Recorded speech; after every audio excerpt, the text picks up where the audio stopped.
In this session, we will discuss part 1 of Principles of Electronic Exchanges. First, let us recollect the broad classification of switching systems or networks. As we can see in this diagram, the switching systems are classified as manual and automatic. Further, the automatic exchanges are classified as electromechanical and electronic. The electronic exchanges are also known as SPC exchanges, which stands for Stored Program Control Exchanges.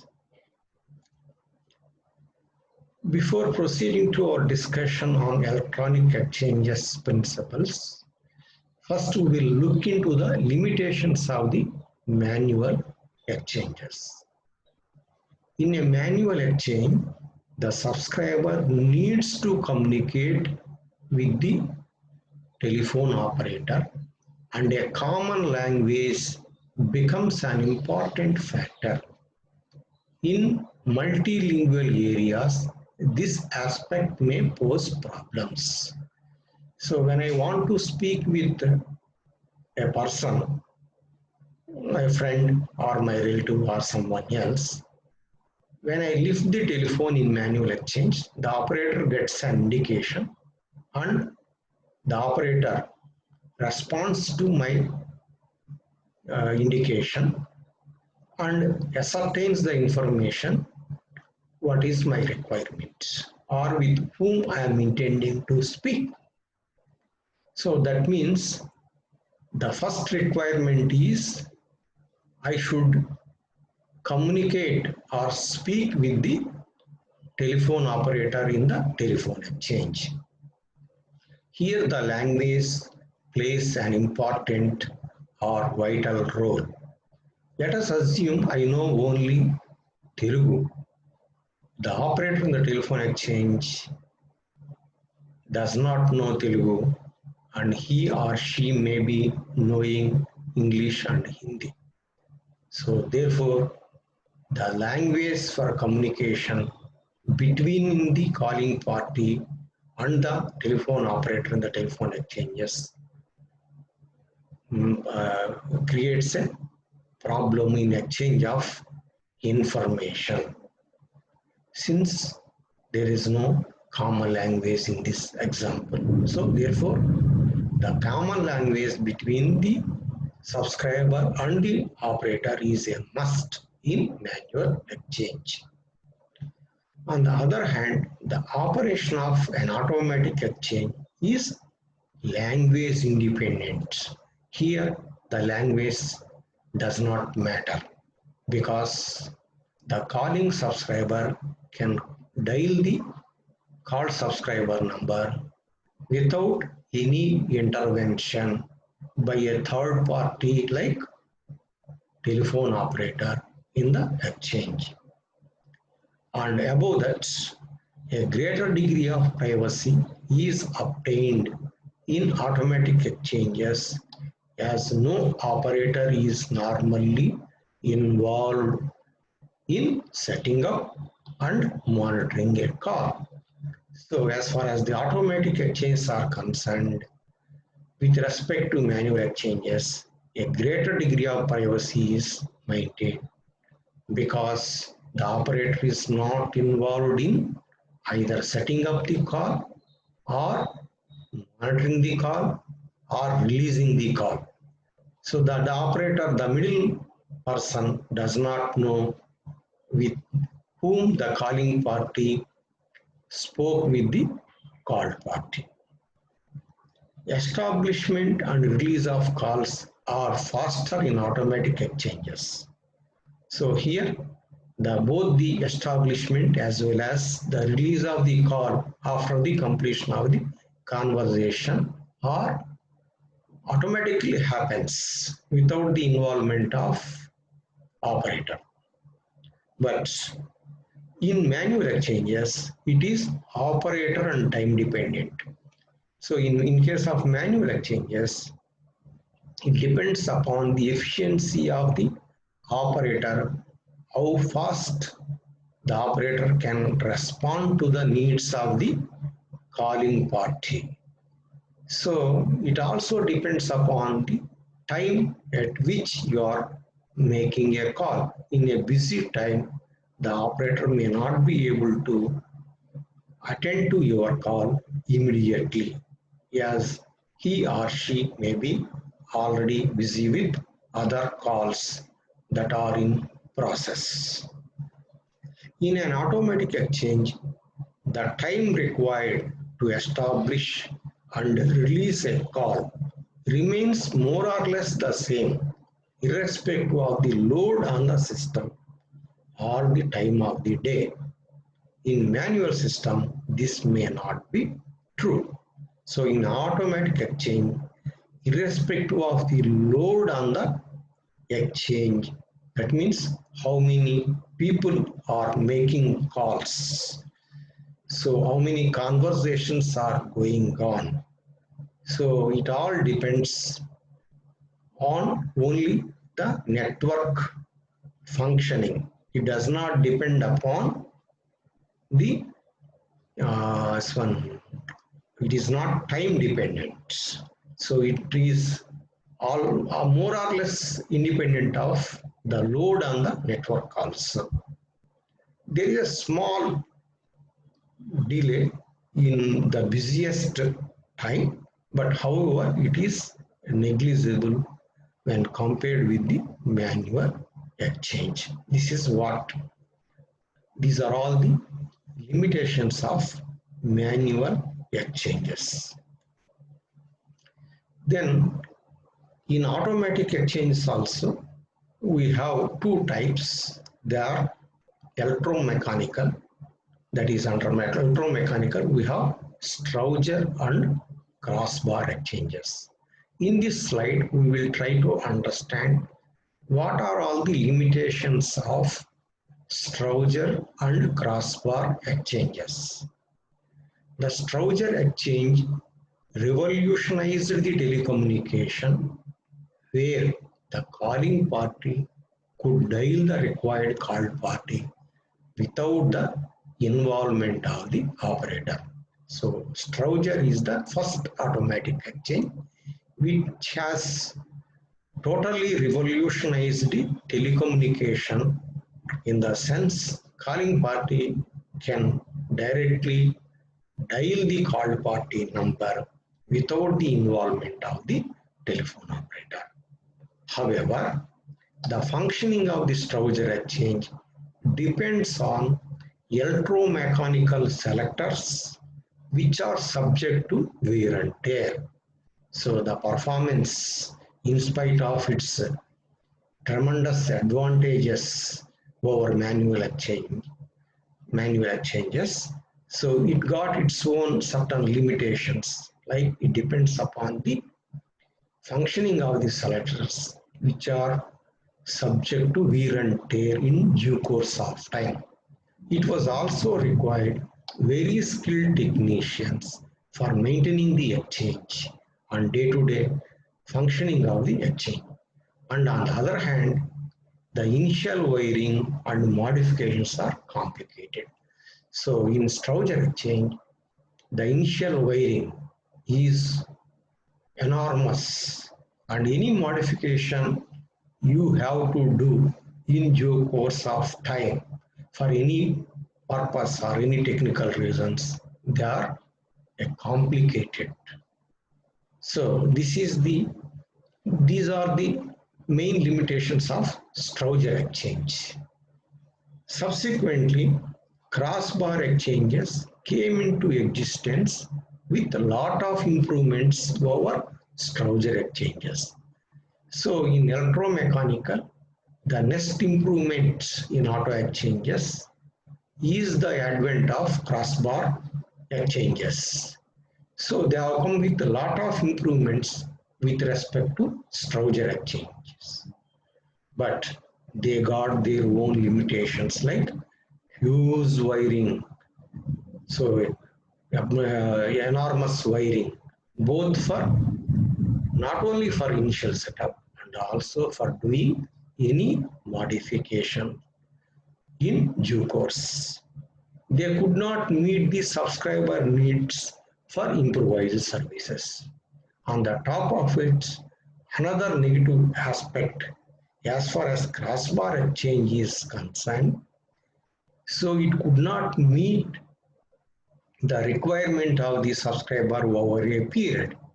So as users are using the telephone network, they want more and more facilities. So for providing more and more advanced facilities, so the crossbar exchanges could not meet the requirements or the needs of the subscriber with change of time.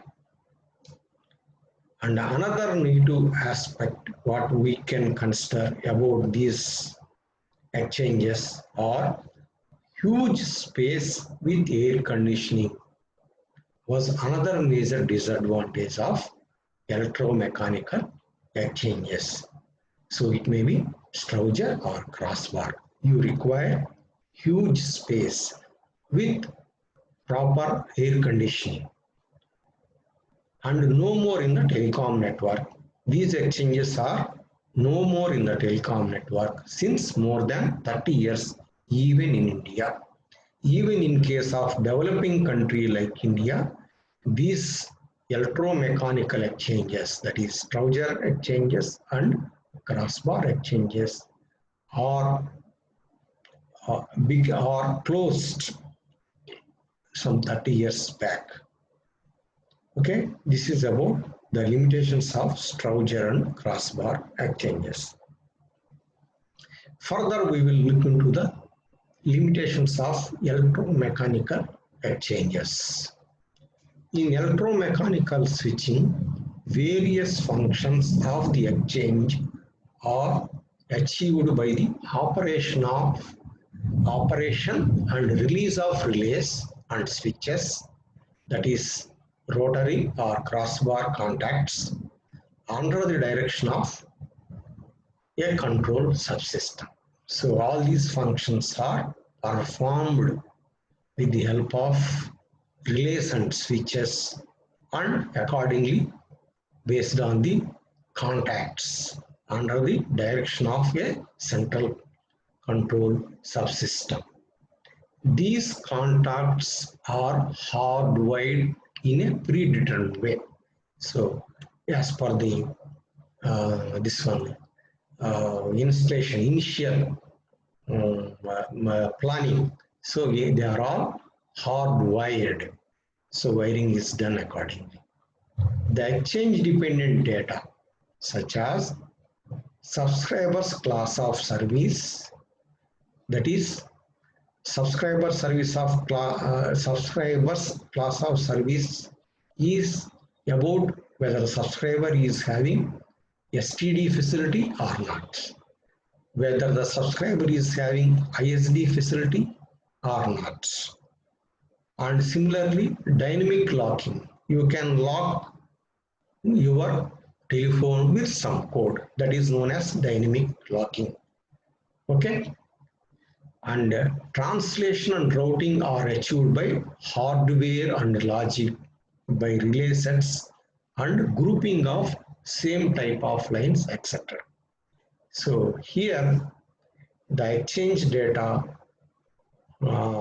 exchange dependent data, that is subscribers class of service and all, they are achieved by hardware wiring and logic, by relay sets and grouping of same type of lines. Grouping of same type of lines means all the subscribers who are not having STD one group. The subscribers who are having STD are say one type of group. Similarly, the subscribers who are having international subscriber dialing also, they are grouped. So you have to make the subscribers into different categories and groups with different facilities available for them. based on the subscription they have taken. When the data is to be modified due to any reason, say for introduction of new services or change of services already available to the subscriber, the hardware changes involved are inconvenient and almost impossible. So let us assume a subscriber is not having STD initially when he has taken a connection from a telecom service provider. Subsequently, he wants STD facility. He pays the required amount to the telecom service provider.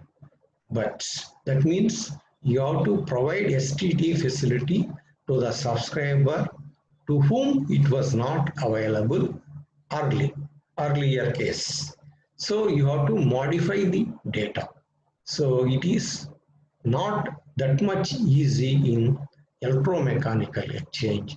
It is almost next to impossible. So it is not impossible, it is very difficult.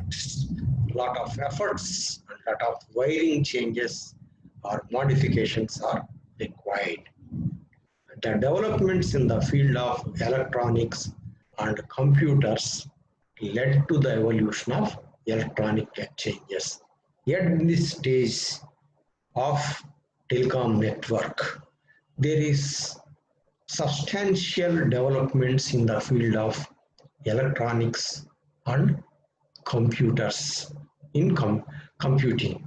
So this has led the developments in the field of electronics and computers contributed for the evolution of electronic exchanges. So the next step of automatic exchange is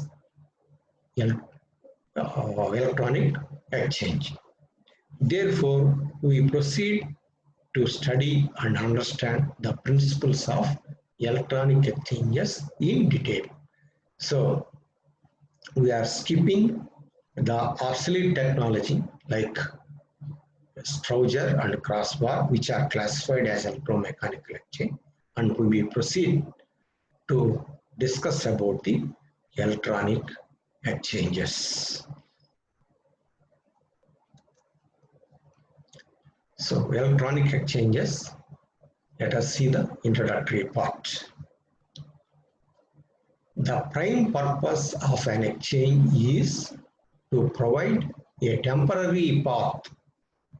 Please remember, it is to provide a temporary path for simultaneous and bidirectional transmission of speech between some scenarios I have given.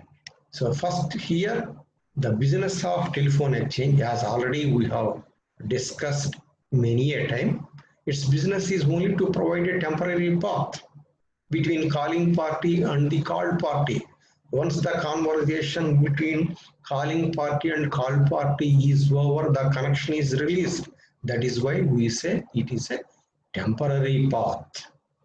So what are the different call scenarios we will examine, and what are the duties and responsibilities of the exchange. So it may have to connect subscriber lines connected to the same exchange, that is local switching or local call. So subscriber A is connected to exchange X. Subscriber B also connected to same exchange X. So when A makes a call to B of the same exchange, it is known as local switching, or it is known as a local call. Then other scenario is subscriber lines and trunks to other exchanges, outgoing trunk calls. These are all we have already discussed in the introductory part. When a calling subscriber makes a call to a subscriber who is connected to some other exchange other than this exchange, they are known as outgoing trunk calls. Suppose if I am at Vijayawada making a call to a person at Hyderabad, the call is known as outgoing trunk call. So this is another responsibility of the telephone exchange. The third scenario is like this. Subscriber lines and trunks from other exchanges, that is incoming trunk calls. So I may get a call, say from one of my friends at Hyderabad. So as far as Vijayawada exchange is concerned, it is an incoming trunk call from Hyderabad to Vijayawada, right? Then the fourth scenario of the purpose of the exchange is mentioned here. Pairs of trunks towards different exchanges, that is transit switching. Suppose a subscriber of exchange A dials a subscriber of exchange C.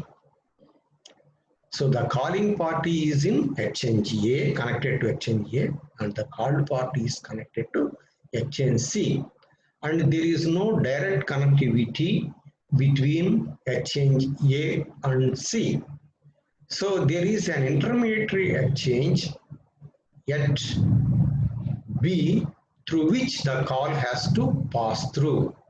So the exchange B acts an intermediary exchange between the exchange A and exchange C call. So this is known as transit switching. Okay, the middle exchange, the interconnecting exchange between two exchanges is known as transit switch. The above are also called switching functions of an exchange. So these functions are known as switching functions and are implemented through the equipment called switching network. So these switching functions of the telephone exchange are possible with the equipment called the switching network. Further, we will continue with the introduction of electronic exchanges. An exchange which can set up just the first three types of connections, that they are local call, outgoing call, and incoming call, is called subscriber exchange or local exchange. So if an exchange is capable of providing first three types, that is, it can support local call, it can support outgoing call, it can support incoming call. Such type of exchange is known as subscriber exchange and more popularly known as local exchange in the telecom industry. If an exchange can set up only the fourth type of connections, that is transit calls, that is intermediary calls, intermediary exchange, it is called a transit exchange or a tandem exchange. So if an exchange can set up only the calls coming from one exchange and terminating on some other exchange, if the exchange acts as an intermediary point, that exchange is known as transit exchange or tandem exchange. But nowadays, this transit exchange and tandem exchange nomenclature is obsolete and it is replaced with a new name which is more popular as TAX, Trunk Automatic Exchange. So it got some more functionalities when compared to tandem exchange or transit exchange. So it is known as trunk automatic exchange. Depending upon the STD code you are dialing, the trunk automatic exchange, generally located in all district headquarters, will route the call to the destination either directly or through different trunk automatic exchanges in between. The other important functions of an exchange are: number one, signaling function. Signaling function is required for exchange of information with the external environment. That is, external environment refers to subscriber lines or other exchanges. So signaling is required on the subscriber lines. Suppose you have made a call to calling party had made a call to called party. Then the exchange has to give a signal, give a ring to the called party. So it has to be sent on subscriber line, that is the copper wire in between the user and the telephone exchange or other exchanges. Sometimes if the call has to go to some other exchange, so the signaling information, the exchange of signaling information is required between two different exchanges like outgoing trunk call. Then other function is control function. Processing the signaling information and controlling the operation of signaling network. So the business of control function is to process the signaling information available and control the operation of the signaling network. So it has to control the operation of the signaling network available in the telecom network. The third and most important as far as the telecom service provider is the revenue aspect, that is charging and billing. Whenever you are making calls, you should be charged. The telecom service provider has to collect some money against that call. So under this, so the function is monitoring the duration of the call, that is for how much time you have spoken, and charging bar billing.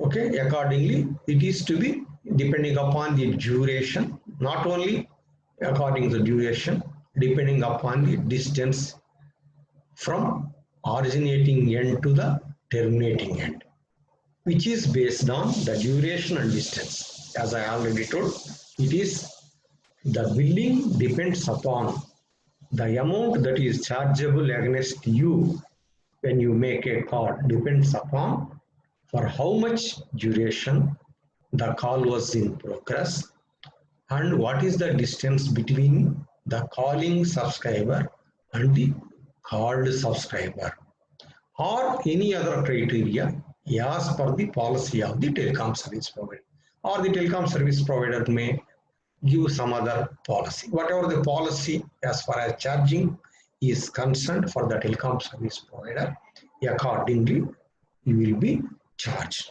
It is generally more of duration and distance dependent.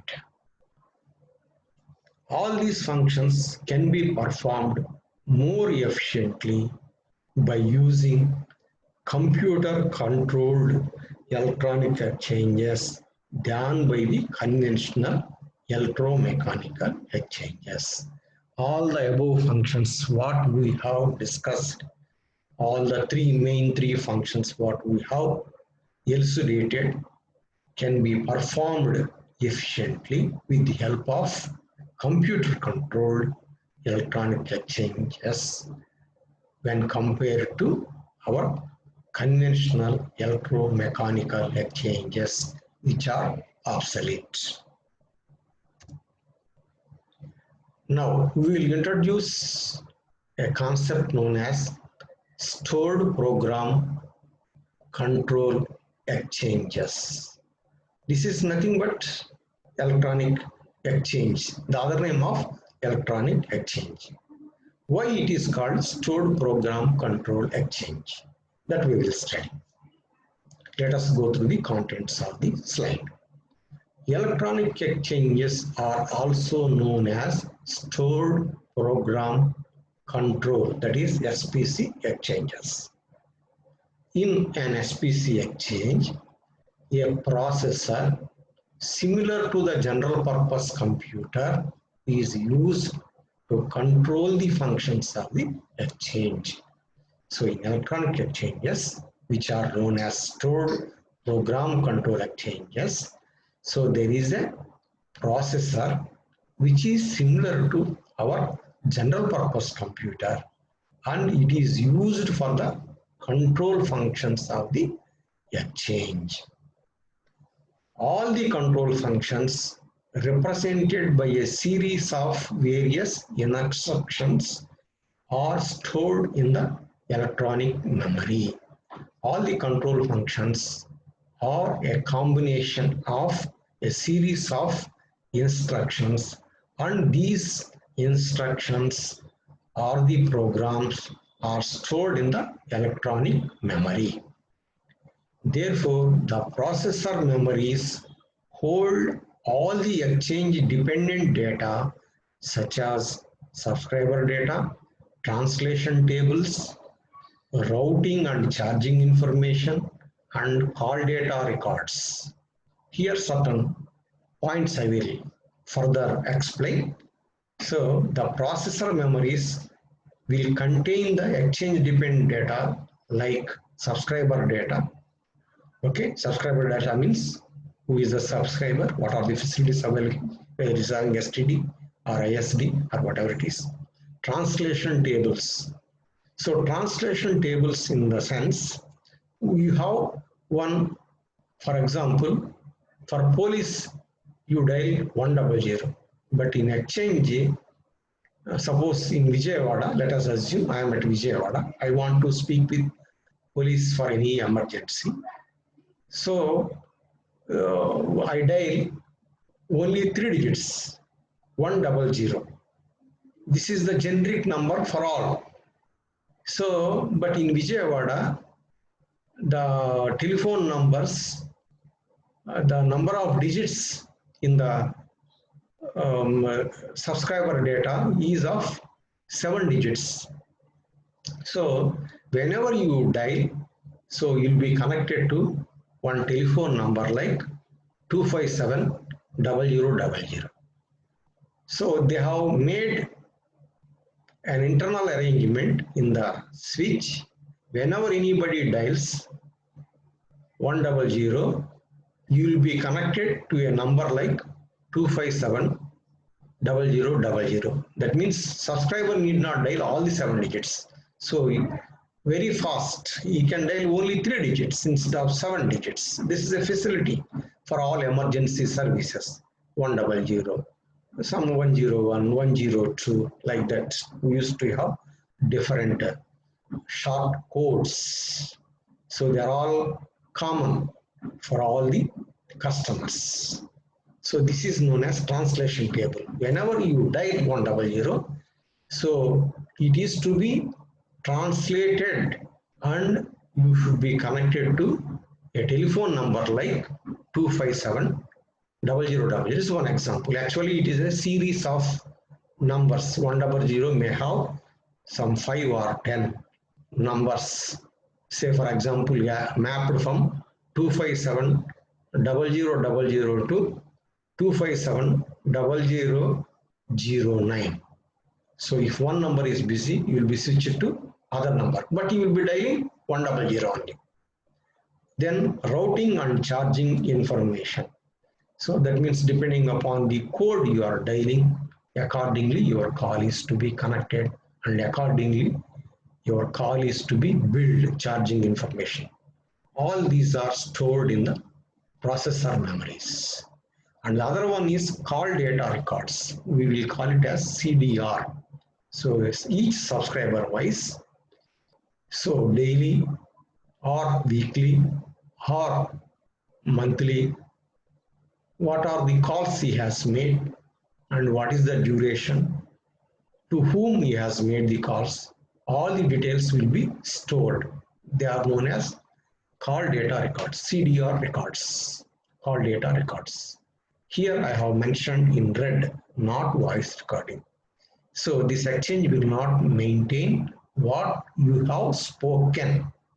Voice will not be recorded unless otherwise for a specific purpose by intelligence agencies. Only with whom you have spoken, for how much period you have spoken. Like that information will be available. For each call processing setup, for each call step, for example, for taking a decision according to the class of service, the stored data is referred to. Hence, this concept is known as stored program control switching. Suppose I have made a STD call. Before allowing me, I want to speak with one person at Hyderabad. I am at Vijayawada. So it is termed as STD call. Before I am connected to Hyderabad subscriber, so the subscriber stored data is referred whether Mr. Hariva Prasad with so-and-so number is having STD facility or not. Suppose if I don't have STD facility, when it searches its records and I am not under the category of STD subscriber, so I will not be allowed to access the called party at Hyderabad.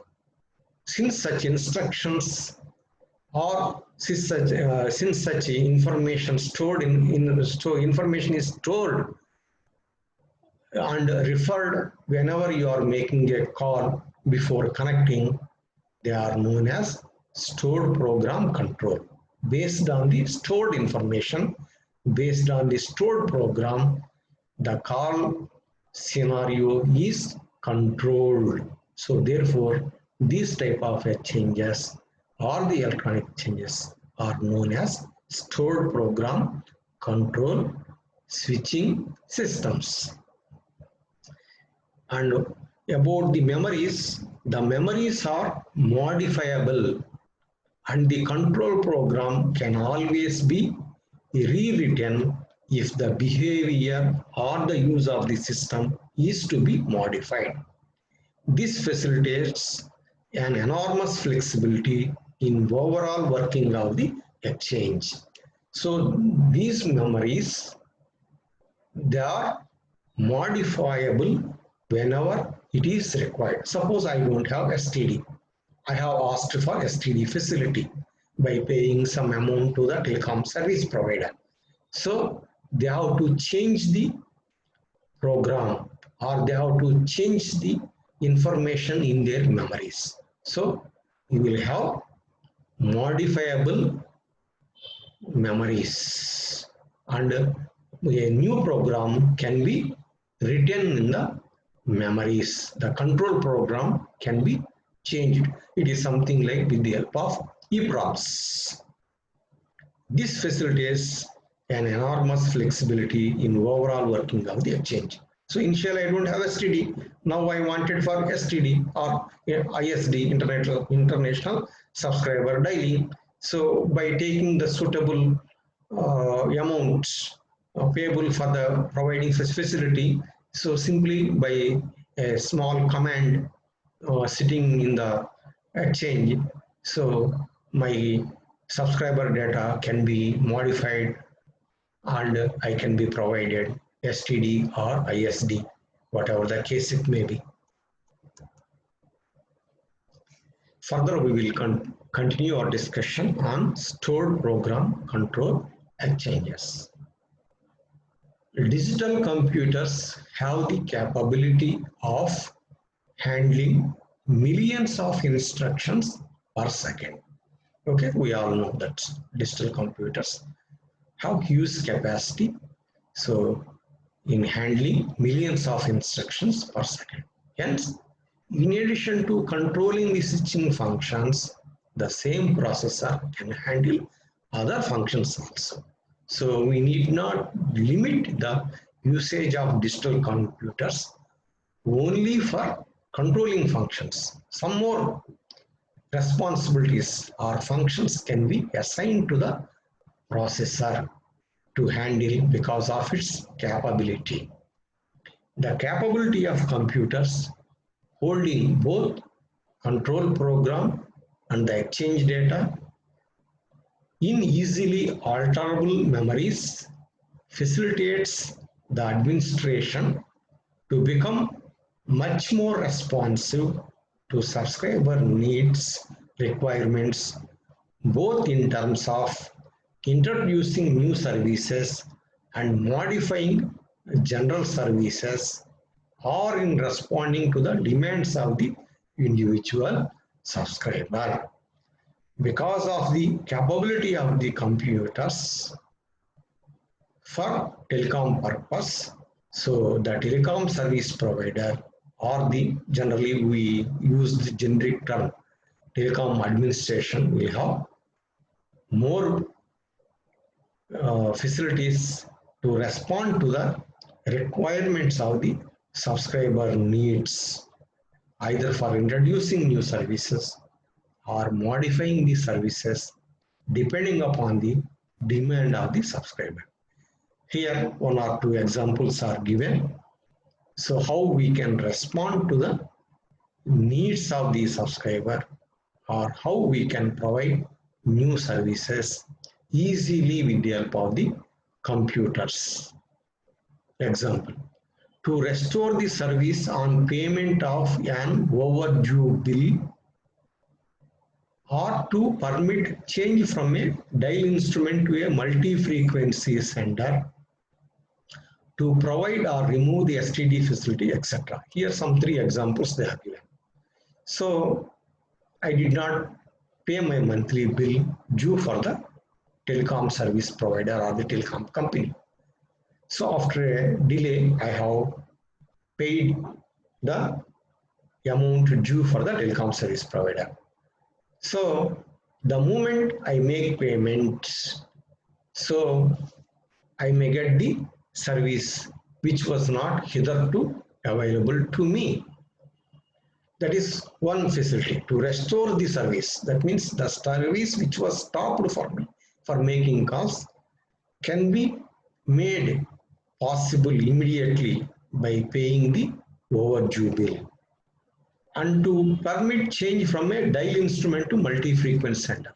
So initially we used to have decodec dialing telephone instrument, but I want a EMF signaling so that the signaling is fast and speedily I can dial. So I want to change of telephone instrument. So I can send a request and accordingly they can change it. And I want to have, I don't have STD, I want STD. So immediately it can be provided. Or I want to stop the STD facility, assuming that due to some reason, if it is misused by anyone, so I can stop STD facility over my telephone. So all these are possible. So that is how we can respond to the requirements of the customer or the user or the subscriber. This can be achieved by simply making or modifying the appropriate entries in the subscriber data file. So accordingly, all these changes have to be made in the subscriber data file. Just you make the or modify the suitable entry in the subscriber data file. Just file you have to modify the data, give suitable instruction, then that facility will be available. This can be done by typing in simple instructions from teletypewriter or visual display unit, that is VDU unit. Is very simple with the help of teletypewriter or VDU. The ability of the administration to respond rapidly and effectively to subscriber requirements has become increasingly important in due course of time. Further, we will discuss about these electronic exchanges. The modifications and changes in services which are previously impossible in electromechanical exchanges can be achieved very easily in SPC exchanges by modifying the stored data suitably. So that's what we have discussed earlier. So it is very easy in SPC exchanges or the electronic exchanges any modification, which was very difficult in electromechanical exchanges. In some cases, subscriber can also given the facility to modify their own data entries for supplementary services such as on-demand call transfer, short code, that is abbreviated dialing, etc. Okay, subscriber himself given an access with the exchange by subscribing to supplementary services. So here some two examples we have mentioned, but there will be a separate lecture on the enhanced services that can be provided in electronic exchanges. Before that, here two examples are given just to appreciate how subscriber can also be given an access to make modifications on his own without the help of any telecom person. That is on-demand call transfer. Suppose you are busy speaking with someone else, so you can give a suitable command to the exchange. If I am busy, so please transfer the call to some other number. So you yourself can program. For that, there will be some short code followed by some other digits, and you have to give the number to which the call is to be transferred. This we will discuss in detail in our subsequent lectures. And short code dialing, that means suppose in Vijayawada I have to dial 7 digits to call a number.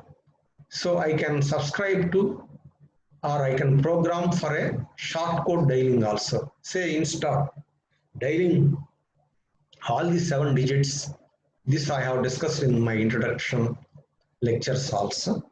So you can program, if I dial, say for example, 11, so you have to dial one number, something like 253 9999.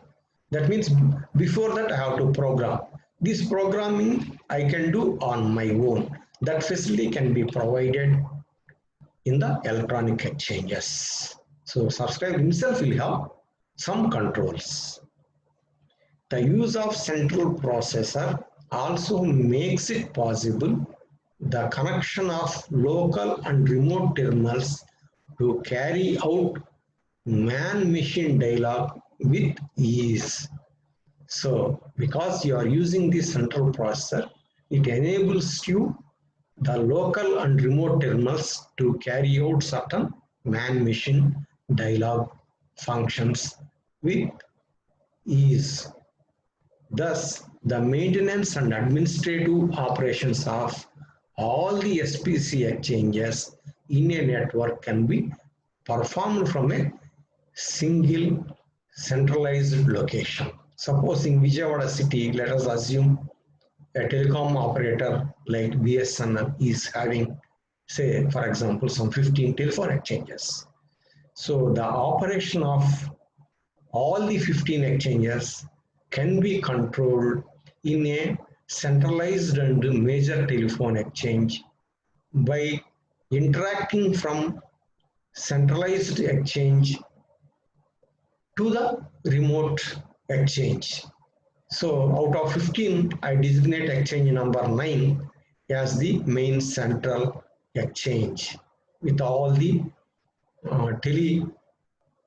communicating facility with other exchange. That means I will have access to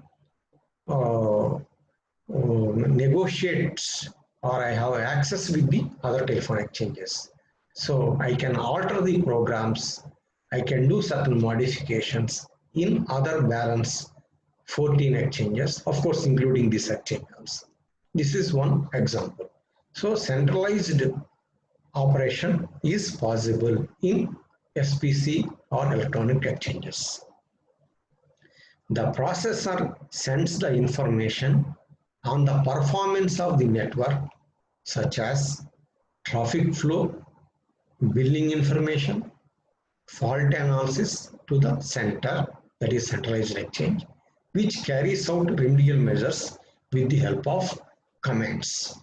So another beauty of this SPC exchanges is the processor helps in getting the information of traffic flow, how many calls are tried, how many calls are effective, how much traffic has flown into the network, that is in Erlangs, in terms of Erlangs, how much Erlangs of traffic the exchange has dealt with, and also about billing, how much billing, how, how many calls are made, what duration, what are the different calls made, what is the chargeable amount, and similarly, if there is some fault, so we can do fault analysis also.